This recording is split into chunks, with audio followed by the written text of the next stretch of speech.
दृष्टि फार्मा। तो जैसा कि आपने इससे पिछली वीडियो में देखा कि हमने अपना टिश्यू स्टार्ट कर दिया है, उसका इंट्रोडक्शन देखा, उसके टाइप्स देखे कि कितने टाइप्स के हमारे टिश्यूज होते हैं, और थोड़ा बहुत एपिथेलियल टिश्यू के बारे में पढ़ा था कि ये एपिथेलियल टिश्यू क्या करते हैं, कवर करते हैं ऑर्गन्स को, कैविटीज को, हॉलो ऑर्गन को, ट्यूब्स को, और फंक्शन देखा इनका कि प्रोटेक्ट करते हैं डिहाइड्रेशन से, केमिकल से, मैकेनिकल डैमेज से, और किससे, सिक्रीशन का काम करते हैं, एब्जॉर्प्शन का। तो चलिए अब उन्हीं एपिथेलियल टिश्यूज के क्या पढ़े, हम टाइप को पढ़ते हैं। टाइप पढ़ने से पहले मैं आपको फिर से एक बार इसकी क्लासिफिकेशन दिखा देती हूँ ताकि थोड़ा बहुत आपको याद आ जाए कि जो पढ़ी थी हमने। देखो एपिथेलियल टिश्यू, उसके अंदर क्या है, देखो सिंपल में है स्क्वैमस, क्यूबॉइडल, कॉलमनर और सिलिएटेड। तो इन्हीं चारों के बारे में हम अपनी इस वीडियो में कवर करेंगे, किसके, सिंपल एपिथेलियल के बारे में।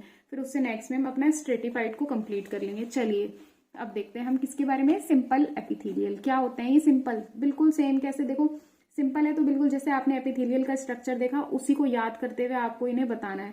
तो ये क्या होते हैं, देखो simple consist of single layer of identical sales. किसके बने होते हैं, एक सिंगल लेयर की, अब कवरिंग है तो वो तो एक सिंगल लेयर की ही होगी ना। तो एक आइडेंटिकल का मतलब होता है एक जैसे सेल्स की एक सिंगल लेयर से सिंपल एपिथेलियल टिश्यू बने हुए होते हैं। कहाँ पे पाए जाते हैं, देखो फाउंड ऑन एब्जॉर्प्टिव और सिक्रेटरी सरफेस। कहाँ पे, वही जहाँ कवरिंग है, हमने पढ़ा था कि इनका फंक्शन है कि ये एब्जॉर्प्शन करवाएंगे, सिक्रीशन करवाएंगे। तो सरफेस भी तो वही है कि जहाँ पे एब्जॉर्प्शन हो रहा है और जहाँ से सिक्रीशन हो रहा है वहीं पे तो पाए जाएंगे ये हो गया। फिर इनको भी divide into 3 main types, 3 main types है, बट सिलिएटेड भी इसी के अंदर ही हमारा आता है। तो चलिए देखते हैं कौन से वो मेन टाइप्स हैं। तो इसको 3 की जगह हम 4 लिख देते हैं इसमें। चलिए अब हम देखते हैं, देखो सिंपल एपिथेलियल टिश्यू कौन कौन से देखे, squamous epithelial tissue, cuboidal epithelial tissue, columnar epithelial tissue, उसके बाद है सिलिएटेड एपिथेलियल टिश्यू के बारे में। तो अब हम पढ़ते हैं कि सबसे पहले स्क्वैमस के बारे में। देखो स्क्वैमस वर्ड का मतलब बताती हूँ कि फ्लैट, कैसा, फ्लैट, जैसे स्क्वायर टाइप है ना, स्क्वायर होता है ना जैसे, उसमें भी कैसा, फ्लैट टाइप है ये। तो देखो composed of a single layer of flattened cell, सारे ही सिंगल लेयर से बने हुए होंगे, क्योंकि अभी हमने देखा कि सिंपल एपिथेलियल जो होते हैं सिंगल लेयर के बने हुए होते हैं। तो ये भी सिंगल लेयर के तो बने हैं, लेकिन कैसे हैं, देखो दिखने में फ्लैट है बिल्कुल, कैसे, सरफेस पे ही फ्लैट है। फ्लैट ऐसा नहीं लग रहा देख के कि ये पत्थर जैसा हो एक फ्लैट, तो हाँ ये फ्लैट स्टोन ही बोला जाता है इनको। जब ये सेल्स एक साथ पैक होते हैं ना, फिट होते हैं क्लोजली, तब ये कैसे दिखते हैं, बिल्कुल फ्लैट स्टोन की तरह दिखते हैं। Form a thin and smooth membrane, क्या बनाते हैं ये, एक थिन पतली सी और एक स्मूथ मेम्ब्रेन को बनाते हैं। और इन्हें और क्या कहा जाता है, पेवमेंट एपिथेलियम कहा जाता है। स्क्वैमस एपिथेलियल टिश्यू का एक और नाम क्या है, पेवमेंट एपिथेलियम। तो देखो इसका स्ट्रक्चर अब कि ये देखो, ये स्क्वैमस एपिथेलियल सेल्स हो गए हमारे, और ये उसमें न्यूक्लियस है, और ये क्या है, हमारी बेसमेंट मेम्ब्रेन है। हमने पढ़ा था ना कि एपिथेलियल जो होते हैं वो लाई करते हैं किसके ऊपर होते हैं, बेसमेंट मेम्ब्रेन पे होते हैं। लोकेटेड इन, अब देखो ये जो हमारे एपिथेलियल टिश्यूज हैं ये कहाँ कहाँ पे हमारे पाए जाते हैं, इसोफेगस पे, यानी कि जो फूड पाइप की जो पूरी लाइनिंग है, फूड पाइप है जिससे वो कवर है, कौन सा टिश्यू है, एपिथेलियल टिश्यू है। Lining of mouth, alveoli of lungs, alveoli में भी हमारे क्या ये पाए जाते हैं, कौन से, एपिथेलियल टिश्यू। और ब्लड वेसल्स की जो कवरिंग होती है वो भी थिन किसकी होती है, एपिथेलियल टिश्यू की होती है। अब इनका फंक्शन वही जो हमने अपना एपिथेलियल में देखा कि प्रोटेक्ट करते हैं, है ना, टिश्यू को। तो protect the tissue from injury, protect, और ये जो हमने एपिथेलियल के फंक्शन थे ना, और वो भी हम इनको यहाँ पे इंक्लूड कर सकते हैं कि ये मैकेनिकल और केमिकल डैमेज से प्रोटेक्ट करते हैं हमारे टिश्यूज को। कौन, स्क्वैमस एपिथेलियल। तो ये इंजरी से हमारा टिश्यू को क्या कर रहा है, प्रोटेक्ट कर रहा है। और हमें पता है कि एल्विलाई में हमारा क्या होता है, गैसेस का एक्सचेंज होता है, तो वो भी किसकी वजह से हो रहा है, एपिथेलियल टिश्यू की वजह से हो रहा है। तो वहां पे भी एक्सचेंज हो जाता है गैसेस का। उसके बाद चलिए अब देखते हैं किसके बारे में, क्यूबॉइडल एपिथेलियम, यानी कि क्यूबॉइडल एपिथेलियल टिश्यू। तो इसको क्या कहा जाता है, also known as cubical epithelium. नाम बता रहा है कि ये क्यूबॉइडल है, तो ये कैसी शेप के होंगे, क्यूबिकल होंगे। जैसे स्क्वैमस वाले कैसे थे, हमारे फ्लैट थे, तो क्यूबॉइडल वाले कैसे होंगे, अब क्यूब लाइक होंगे, किसकी तरह होंगे, cube. Made up of a single layer of cube shaped cell, किसके, क्यूब शेप के होंगे ये सेल्स। और ये भी कैसे, fit closely together on a basement membrane पे अच्छे से फिट होते हैं। और इनकी लोकेशन कहाँ है, ये कहाँ पे पाए जाते हैं, देखो किडनी में और कुछ ग्लैंड्स में पाए जाते हैं। और फंक्शन क्या है इनके भी वही, सिक्रीशन, एब्जॉर्प्शन और एक्सक्रीशन का काम होता है इनका, किसका, क्यूबॉइडल एपिथेलियम का कहाँ पे है इनकी लोकेशन, किडनी और कुछ ग्लैंड्स की। और स्क्वैमस वाले की कहाँ पे थी, देखा अभी, इसोफेगस में, लाइनिंग ऑफ माउथ में, एल्विलाई ऑफ लंग्स में और ब्लड वेसल्स में थी। और इनकी कहाँ है, किडनी पे और कुछ ग्लैंड्स पे। तो ये हो गया हमारा क्या, क्यूबॉइडल। इसका स्ट्रक्चर देखते हैं कैसा है, देखो है ना, बिल्कुल क्यूब लाइक स्ट्रक्चर है। देखो ये हो गए क्यूबॉइडल एपिथेलियल सेल्स हैं हमारे, और ये बेसमेंट मेम्ब्रेन, और ये क्या है, इसका न्यूक्लियस है। उसके बाद हमने क्या, कॉलमनर पे आते हैं। चलिए, दो हो गए हमारे, स्क्वैमस, क्यूबॉइडल, अब है कॉलमनर के बारे में। तो कॉलमनर क्या है, देखो सिंगल लेयर है ये भी सेल्स की। ये कैसे, कॉलम लाइक है, कैसे है, कॉलम जैसे कि क्यूबॉइडल जैसे है ना, उनसे ही थोड़ा सा और बड़ा हो गया ये। तो कंसिस्ट ऑफ, ये क्या होगा, रेक्टेंगुलर शेप सेल्स हो गए which lie on a basement membrane. कैसे होते हैं, रेक्टेंगुलर लाइक होते हैं। तो लोकेशन कहाँ है इनकी, ये हमारे बिल्कुल एलिमेंट्री कैनाल जो होते हैं ना, पूरा जीआईटी बोलते हैं, जैसे गैस्ट्रो इंटेस्टाइनल ट्रैक बोल लो या डाइजेस्टिव ट्रैक बोल लो। तो ये पूरे उसकी ऑर्गन्स जितने भी आते हैं ना सारे, तो उसकी लाइनिंग पे ये पाए जाते हैं। कौन से, कॉलमनर।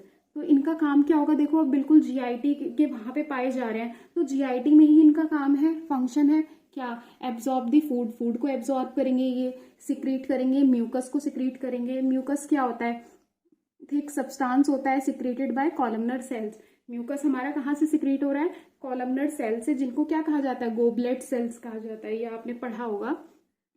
तो ये हो गया। अब इसका स्ट्रक्चर देखते हैं। देखो है ना बिल्कुल क्यूबॉइडल वाले जैसे ही, बस थोड़ा सा और इसको लंबा कर दिया है, तो क्या हो गया, ये रेक्टेंगुलर शेप बन गया है हमारा। तो ये देखो कॉलमनर एपिथेलियल सेल्स हो गए, और ये बेसमेंट मेम्ब्रेन है, और ये क्या है, हमारा न्यूक्लियस है। उसके बाद चलिए देखते हैं सिलिएटेड। सिलिएटेड हमारा बहुत ईजी है, उसमें कुछ नहीं होता, बिल्कुल ये जो कॉलमनर जैसा ही स्ट्रक्चर होता है, बस उस पर सीलिया लग जाते हैं, हेयर लाइक स्ट्रक्चर होते हैं सीलिया, वो पाए जाते हैं हमारे किसके, कॉलमनर के ही सरफेस पे। तो उनको क्या कहा जाता है, सिलिएटेड। चलिए देखते हैं एक बार। सिलिएटेड एपिथेलियम, देखो सीलिया है। सीलिया क्या होता है, हेयर लाइक माइक्रोस्कोपिक स्ट्रक्चर होता है, जो हम माइक्रोस्कोप से देख सकते हैं, present on the surface of columnar epithelial cells. अभी मैंने बताया कि कॉलमनर एपिथेलियल की सेल्स पे सीलिया पाए जाएंगे, तो वो कैसे टिश्यूज हो जाएंगे, हमारे सीलिएटेड एपिथेलियम टिश्यू। इनकी लोकेशन देखते हैं, ये कहाँ पे हमारे पाए जाते हैं, found on uterine tubes and Airways में, यानी कि हमारे रेस्पिरेटरी ट्रैक में और यूट्राइन ट्यूब में पाए जाते हैं। ये कौन से, सिलिएटेड एपिथेलियम। और इनका फंक्शन क्या होता है, सीलिया जो होता है वो मूव द ओवा टुवर्ड्स यूट्रस। जो ओवा है ना, एग सेल, तो सीलिया क्या करते हैं, उसको उसकी मदद करते हैं, उसे मूव कराते हैं किधर की साइड, यूट्रस की तरफ। और also move mucus towards the throat in respiratory passage. और ये म्यूकस को भी मूव कराते हैं जब थ्रोट की तरफ, गले की तरफ हमारे, है ना, रेस्पिरेटरी पैसेज में। तो ये क्या हो गया, सिलिएटेड एपिथेलियम का फंक्शन भी देख लिया। अब एक बार इसका स्ट्रक्चर देख लेते हैं। देखो ये है इसका स्ट्रक्चर, वही कि ये न्यूक्लियस है, columnar epithelial cell, basement membrane, और इस पे क्या है, हमारे सीलिया पाए जाते हैं। देखो ये रहे ना हेयर लाइक स्ट्रक्चर, तो यही क्या करते हैं, ओवा को यूट्रस में ले जा रहे हैं, इसीलिए वहां पे पाए जा रहे हैं। और कहाँ पे कि ये हमारे क्या कहते हैं, म्यूकस को मूव करा रहे हैं थ्रोट की तरफ, रेस्पिरेटरी ट्रैक में। ये हो गया हमारा क्या, सिलिएटेड कॉलमनर के बारे में। तो अब हमने ये देख लिया हमारा किसके बारे में, सिंपल एपिथेलियल हो गया। चलिए एक बार इसी को रिवाइज कर लेते हैं हम। यहीं से था वैसे कि सिंपल एपिथेलियल है हमारा, 4 टाइप का होता है, स्क्वैमस, क्यूबॉइडल, कॉलमनर और सिलिएटेड। स्क्वैमस फ्लैट सेल होते हैं, क्लोजली पैक होते हैं, फ्लैट स्टोन की तरह दिखते हैं, एकदम बोलते हैं ना फ्लैट चपटे, एकदम पत्थर की तरह। और क्या, थिन होते हैं ये, और स्मूथ मेम्ब्रेन को बनाते हैं ये, और इसलिए इन्हें क्या, पेवमेंट एपिथेलियम भी कहा जाता है। फिर हमने इसके सेल का देखा स्ट्रक्चर कैसा है टिश्यू का, हमारे स्क्वैमस एपिथेलियल सेल्स हैं ये सारे, और ये इसमें न्यूक्लियस और ये बेसमेंट मेम्ब्रेन देखी। फिर ये इसोफेगस में पाए जाते हैं, हमारे माउथ की लाइनिंग पे, एल्विलाई में, लंग्स के और ब्लड वेसल्स में। उसके बाद क्यूबॉइडल के बारे में देखा। और हाँ, जो हमारे स्क्वैमस वाले वो टिश्यू को बचा रहे हैं इंजरी से, मैकेनिकल डैमेज से, केमिकल डैमेज से, और एक्सचेंज करवाते हैं गैसेस का हमारे लंग्स में। फिर क्यूबॉइडल एपिथेलियम में देखते हैं कि ये क्यूबिकल एपिथेलियम होते हैं, क्यूब शेप के होते हैं, और ये इस बेसमेंट मेम्ब्रेन पे लाई करते हैं। और इनकी लोकेशन कहाँ है, किडनी में पाए जाते हैं, और हमारे कुछ ग्लैंड्स में पाए जाते हैं। फंक्शन क्या होता है, देखो इनका सिक्रीशन, एब्जॉर्प्शन और एक्सक्रीशन का काम करते हैं। फिर हमने इसका स्ट्रक्चर देखा, ये क्यूबॉइडल एपिथेलियम का। फिर उसके बाद कॉलमनर क्या होते हैं हमारे, ये भी रेक्टेंगुलर शेप के होते हैं, बेसमेंट मेम्ब्रेन पे लाई करते हैं। इनकी लोकेशन क्या होती है, देखो कि ये एलिमेंट्री कैनाल यानी कि डाइजेस्टिव ट्रैक है या जीआईटी बोल लो, उसकी लाइनिंग पे ये पाए जाते हैं। उसके बाद हमने इसका फंक्शन देखा कि ये फूड एब्जॉर्ब करवाते हैं, ये इस म्यूकस को सिक्रीट करते हैं। म्यूकस कहाँ से? कॉलमनर सेल से एक थिक सब्सटेंस निकलता है ना, इन्हीं को ही क्या कहा जाता है? गोबलेट सेल्स बोला जाता है। तो हम बता सकते हैं आप गोबलेट सेल्स क्या होते हैं? कॉलमनर एपिथेलियल टिश्यूज इसके बने हुए होते हैं, है ना। और क्या कि म्यूकस सिक्रीट करते हैं यहाँ से। फिर हमने सिलिएटेड देखा कि कॉलमनर पे ही अगर cilia hair like microscopic structure लग जाए तो हमारे सिलिएटेड एपिथेलियम बन जाते हैं। और ये कहाँ? यूट्राइन ट्यूब्स और एयरवेज में, यानी कि लिख देती हूँ एक बार, रेस्पिरेटरी ट्रैक्ट में पाए जाते हैं। ये हो जाता है। फिर हमने इसके बाद की, और ये क्या करवाते हैं? म्यूकस को भी मूव करवाते हैं थ्रोट की तरफ इन रेस्पिरेटरी पैसेज में। उसके बाद हमने इसका स्ट्रक्चर देखा कैसा होता है, बिल्कुल सेम है क्यों कॉलमनर जैसा ही, बस सीलिया लगे हुए होते हैं उसके ऊपर। तो आज की वीडियो में हमने अपना सिंपल एपिथेलियम को कवर कर लिया है। अब नेक्स्ट वीडियो में हम स्ट्रेटिफाइड एपिथेलियम को कवर करेंगे। तो अगर वीडियो अच्छी लगी है तो लाइक करें, चैनल पे नए हैं तो सब्सक्राइब करें, और इसके नोट्स आपको प्रॉपर हमारे टेलीग्राम के चैनल पे अवेलेबल हो जाएंगे। So thank you.